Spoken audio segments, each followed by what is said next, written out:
I'm going to tell you this like I'm sitting across from you at a diner booth, coffee cooling between us, because that's the only way this story knows how to be told.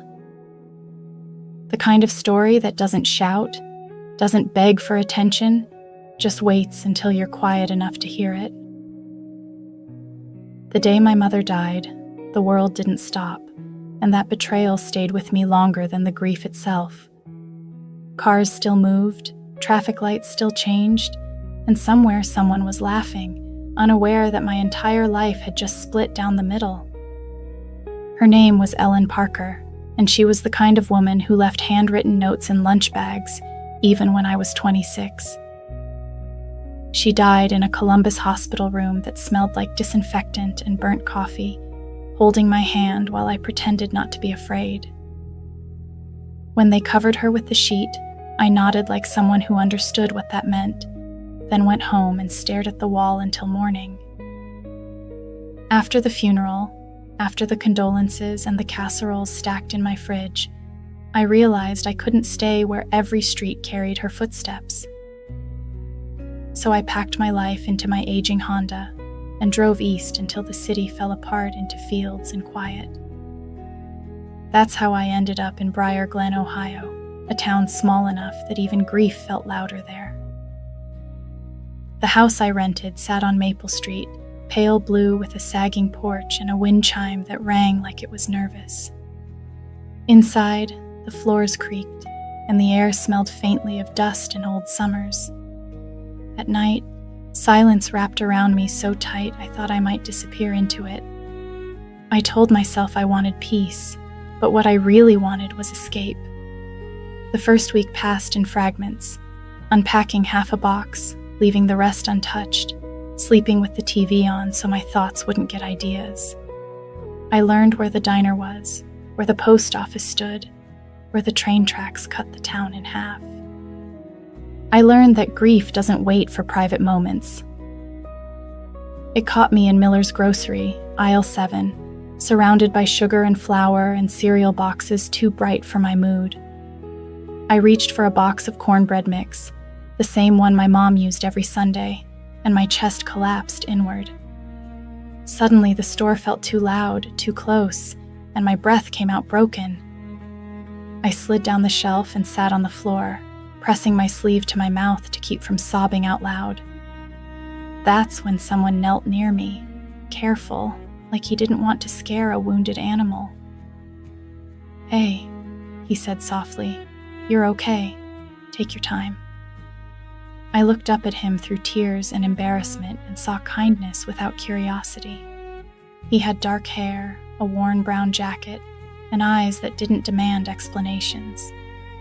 "I'm Noah," he said, keeping his distance, blocking the aisle with his cart so no one stared. He didn't ask what was wrong.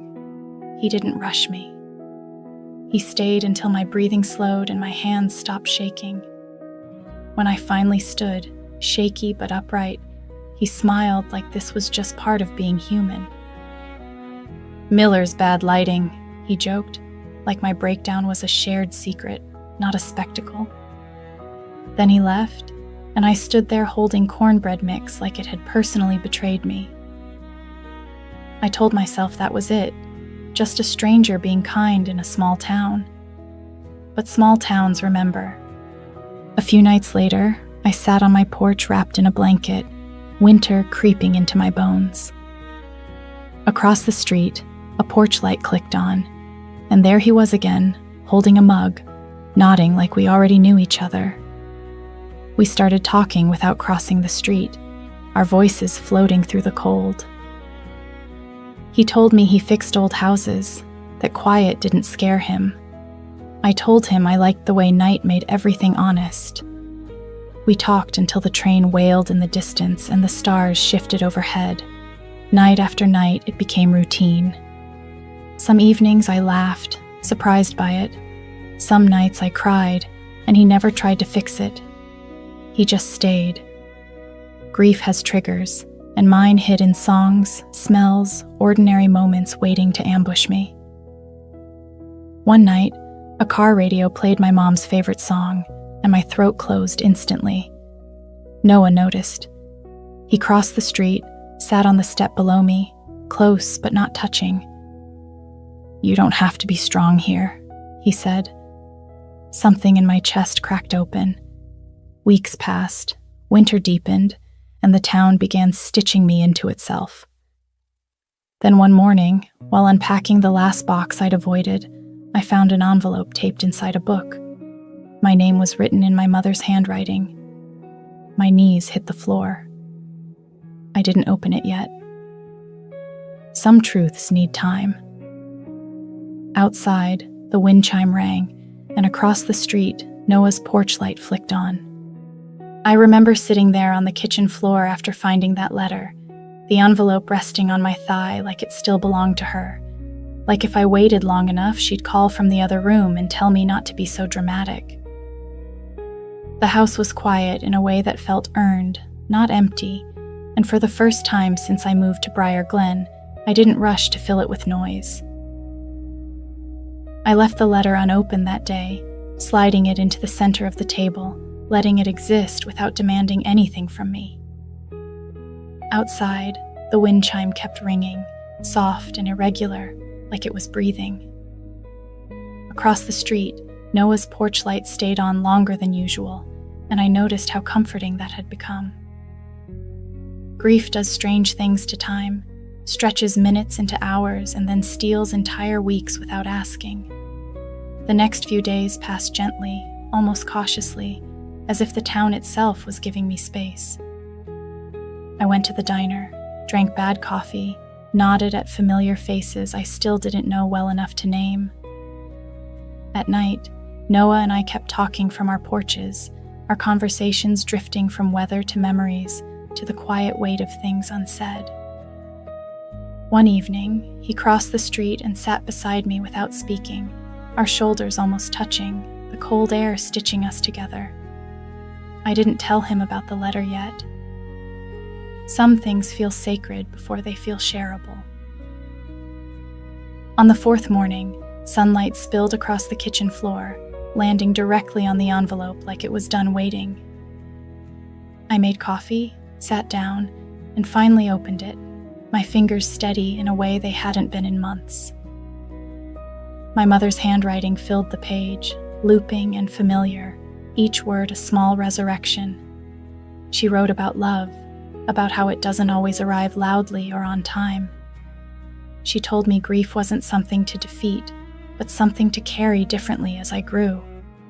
She said, "If someone sees your pain and stays, let them." By the time I reached the end, my face was wet, but my chest felt lighter, like I'd been holding my breath since winter. I pressed the letter to my heart and laughed through tears, because of course she'd know exactly what to say. That afternoon, Noah knocked softly on my door, holding 2 coffees and wearing that careful expression he always had, like he understood thresholds. I didn't pretend. I handed him the letter. He read it slowly, standing in my kitchen, treating each line like it mattered. When he finished, he didn't speak right away. Then he looked at me and said, "She sounds like someone who loved you fiercely." No one had said that yet, and it broke something open in me. I nodded, unable to speak, and he pulled me into a hug that felt earned, not rushed. We stood there longer than necessary, grief and warmth coexisting without argument. From that moment, something shifted. Not dramatically, not like the movies, but quietly, like a house settling into itself. Our connection deepened in small, steady ways, cooking dinners together, fixing loose porch boards, sharing silence without filling it out of fear. Some nights I talked about my mom until my voice shook. Some nights I didn't talk at all. Noah stayed either way. Spring crept into Briar Glen slowly, the snow melting into mud, the trees testing green again. With it came unexpected joy, moments that surprised me with their lightness. Laughter in the diner, music on the radio that didn't hurt. One afternoon, standing in Miller's grocery, I passed aisle 7 without breaking down. I noticed it like a quiet victory. Grief didn't disappear. It learned new manners. There were still bad days, sudden waves, moments when the letter wasn't enough. But now, I wasn't alone inside them. One evening, Noah and I sat on the porch watching fireflies blink on like shy stars. He reached for my hand, not asking, just offering. I took it. In that moment, I understood something important. Being found doesn't mean being rescued. It means being seen without being fixed. He found me on a grocery store floor, on quiet porches, in broken sentences and unfinished grief. And he loved me anyway. Not in spite of my pain, but alongside it. If you're listening to this and you're in that place where everything feels fragile, hear me clearly. Healing doesn't always arrive as relief. Sometimes it arrives as a person who stays. Sometimes it looks like a small town, a kind stranger, a letter written before you knew you'd need it. I stayed in Briar Glen. I built a life that included grief instead of orbiting it. And every night, when the porch light comes on across the street, I remember that being loved at your lowest can teach you how to live again.